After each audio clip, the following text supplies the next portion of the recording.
Year 12, just continuing on with stanza 6. We had been talking about with paucity that never was simplicity. And now we move on to by choice they made themselves immune. So we have this contrast between the necessity of insensibility of the soldiers against a choice, a decision to be insensible by the generals at home. To pity and whatever moans in man. So here we have this continuation. By choice they made themselves immune to pity and whatever moans in man before the last sea and the hapless stars. We have the alliteration of the M's in this these lines: the made, immune, moans, man. And that alliteration kind of gives us the sound of the moaning. And it is these sad sounds. The moans themselves are the sad sounds which the generals are actually desensitized to or have become immune to. And then we have the whatever mourns when many leave these shores, whatever shares the eternal it's late. The eternal reciprocity of tears. Sorry, I've just totally stuffed that. But what we do have going on here is a biblical paraphrasing.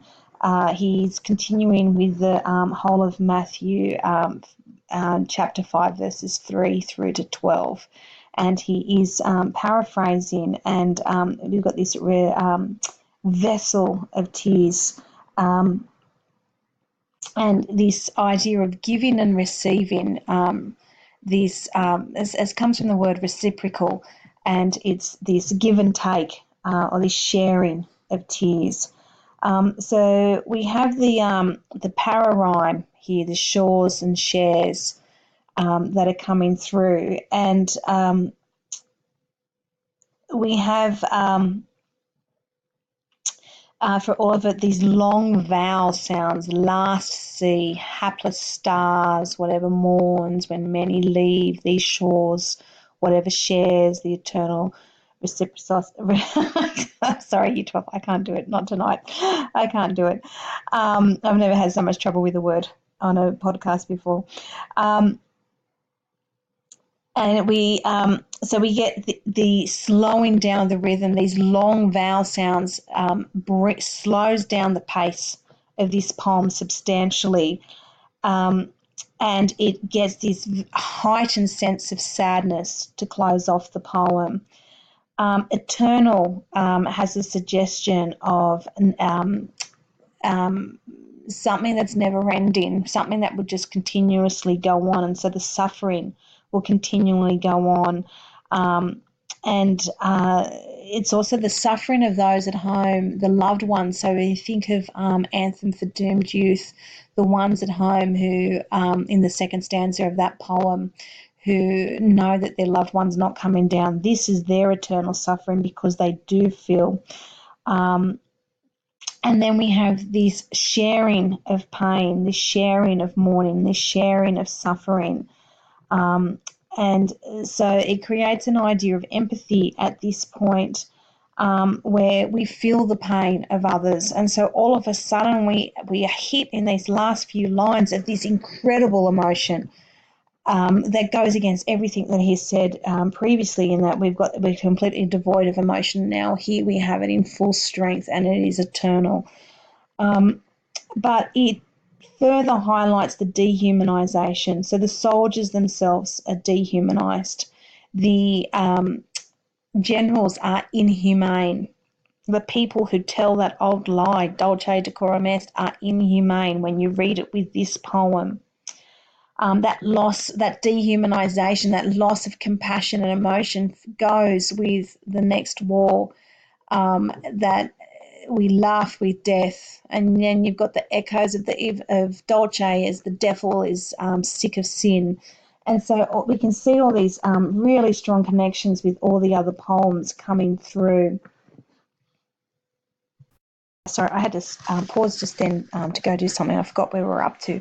But looking at this stanza, so we've got it's a really slow, somber ending. Notice that again in these last couple of lines here, and even from here before the last C and the hapless starts, we again fall into iambic pentameter. So we've got complete control in the rhyme and the rhythm of these lines, even though we have the para rhyme of shores and shares. But notice, although we feel that he's trying to get to his point, we get this ambiguity again, whatever. It's the same as the some men and the somewhere and the fade and the dullness, and again it's not clear.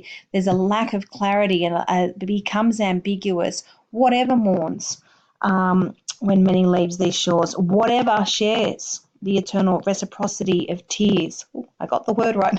Sorry. So you there is still that ambiguity that comes through somehow here. And it's this idea that what we're seeing, if we think of up here, we've got the word decimation. They keep no check on armies' decimation. This is the mass slaughter that he's talking about in this war. I know we talked about the ancient Roman idea of killing 1/10 of a legion if they come back shamed. This is more than that. This is more than a tenth. This is decimation now connotes utter desolation, and here he's saying, what are we meant to do? What happens if you feel something? How do you survive? And he's got this idea that if somehow you physically survive this war and you remain intact with your sensibility, then you are with the dead.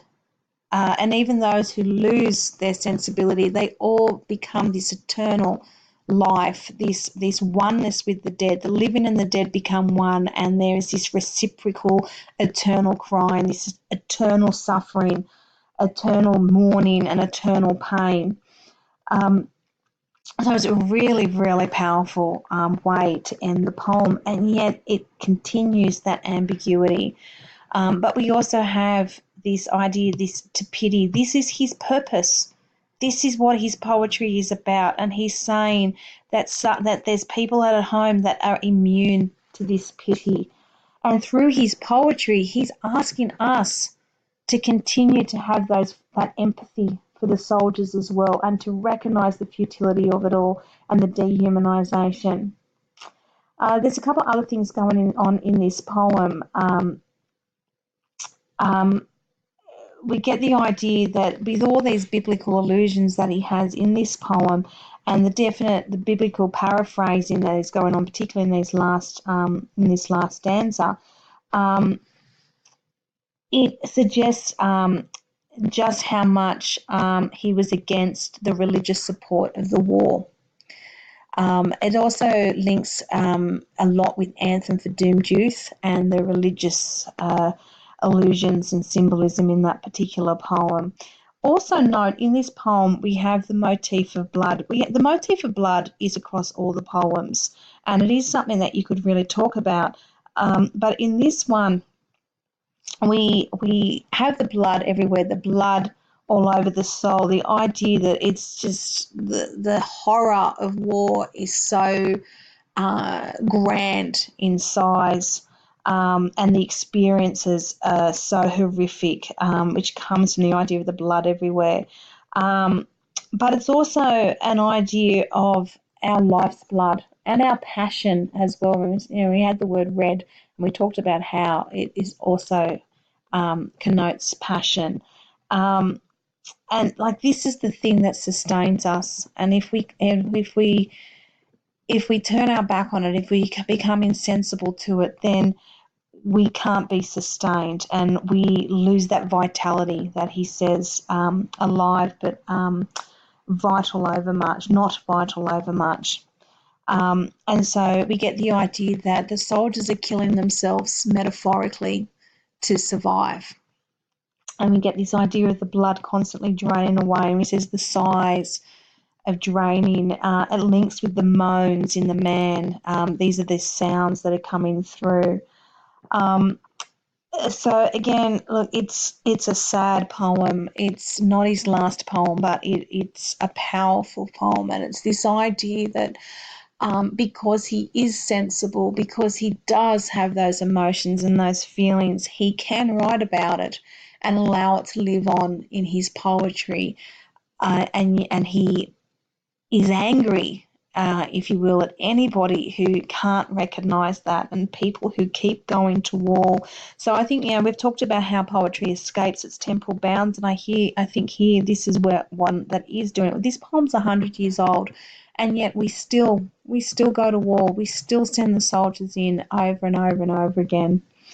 Um, and and just finally, don't talk about the ambiguity, the whatevers, the somewheres, there's that lexical chain that's there, where it's this idea that this pain is too great.